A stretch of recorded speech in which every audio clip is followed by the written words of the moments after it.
Have you ever stared at your phone, reading the same message twice, trying to figure out what changed? Maybe he used to text differently.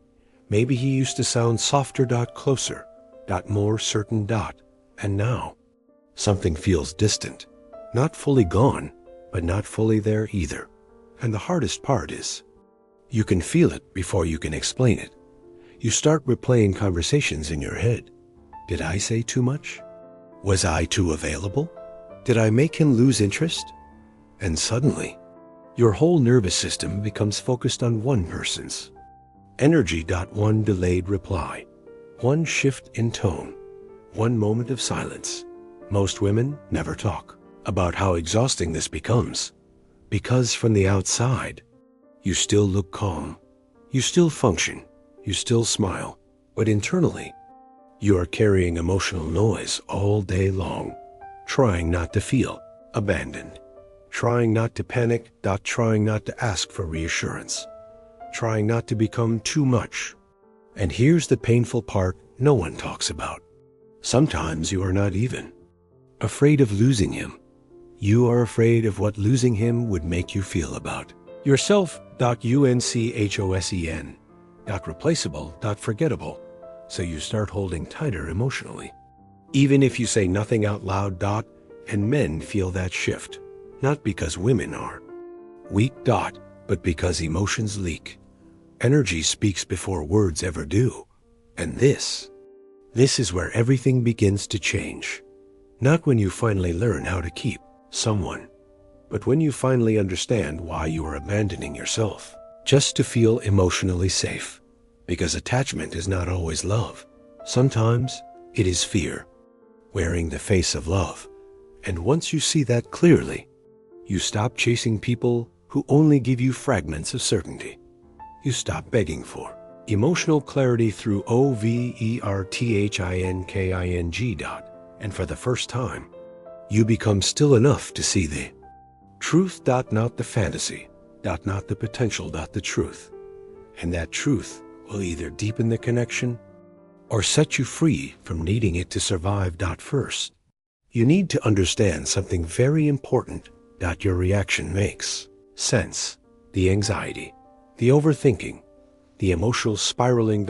It is not proof that you are dramatic. It is proof that your nervous system feels uncertainty, and uncertainty is emotionally activating for human beings, especially when connection matters to you deeply.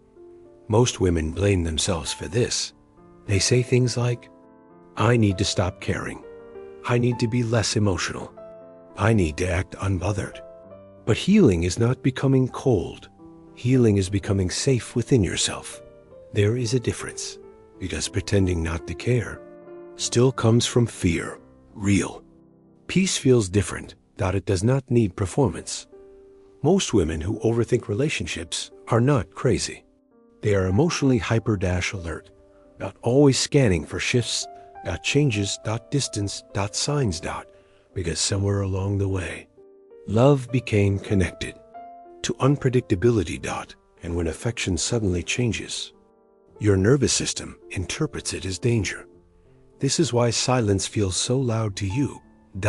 This is why your mind keeps searching for answers. Your body is trying to restore emotional safety. Not because you are weak, because you are human. And here's the part no one says enough. You can be emotionally intelligent and still struggle with attachment wounds. You can be beautiful. Loving. Self. Aware. Still fear abandonment. Those things are not contradictions. They are simply unresolved emotional patterns. Patterns that can heal. Slowly. Gently. Without shame. Because the goal is not to become a woman who never feels. The goal is to become a woman who no longer loses herself inside what she feels. That is true emotional power. Most women think a man pulling away automatically means, I am not enough. But psychologically, that is not always true. Sometimes men pull away because they feel overwhelmed internally. Sometimes they fear emotional responsibility. Sometimes they confuse intensity with pressure. Sometimes they simply lack emotional maturity, and sometimes they enjoy access without understanding the value of consistency. None of these excuses harmful behavior, but understanding the dynamic matters. Because when women personalize every emotional shift, they begin abandoning themselves, trying to regain control. This is where anxious attachment quietly takes over. You stop observing reality and start trying to manage outcomes. You analyze, adjust, over, give, over, explain, over, accommodate, not because you are manipulative, but because you are trying to restore emotional certainty. And ironically, that energy often creates the exact opposite effect. Because emotional pressure does not always sound loud.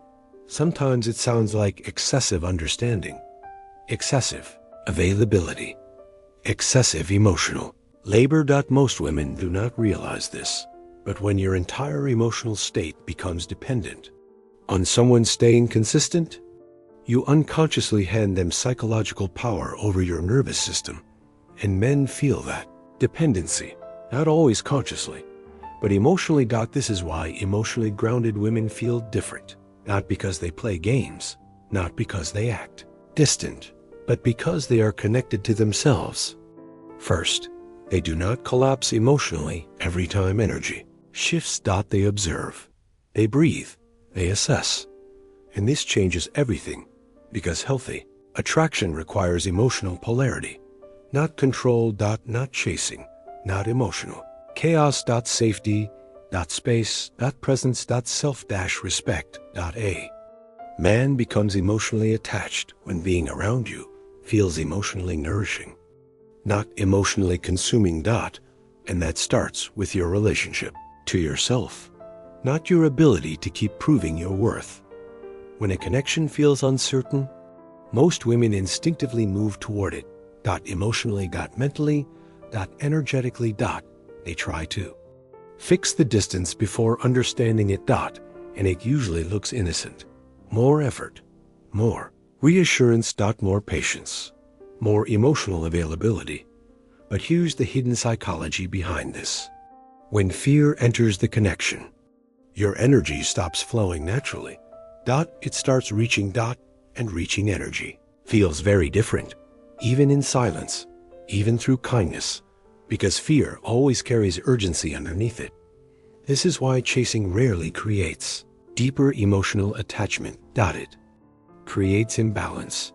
One person begins emotionally overfunctioning, while the other becomes passive. And slowly, the relationship starts revolving around emotional maintenance instead of mutual connection. Most women don't even realize they are doing this. They think they are fighting for love. But often, they are fighting against uncertainty, trying to earn reassurance, trying to stabilize someone emotionally unavailable through more love. More understanding. More access. But emotional obsession is not created through overgiving. It is created through emotional impact.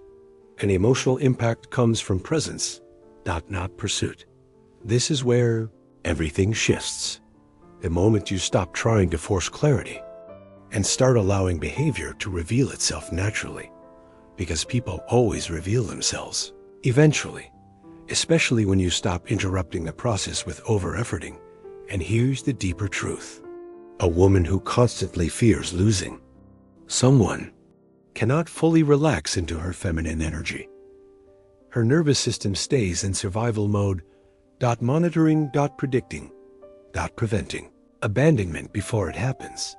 But emotionally secure energy feels different. It does not chase connection. It invites. It allows reciprocity. It allows people to show up willingly, without emotional pulling, without silent desperation. Without self-sacrifice disguised as love. And that calm energy, that grounded stillness, is deeply magnetic because it communicates something powerful without saying a word. I value connection, but I will not abandon myself to keep it. Silence changes, meaning once you heal emotionally. Before healing, Silence feels like rejection. After healing, silence becomes information.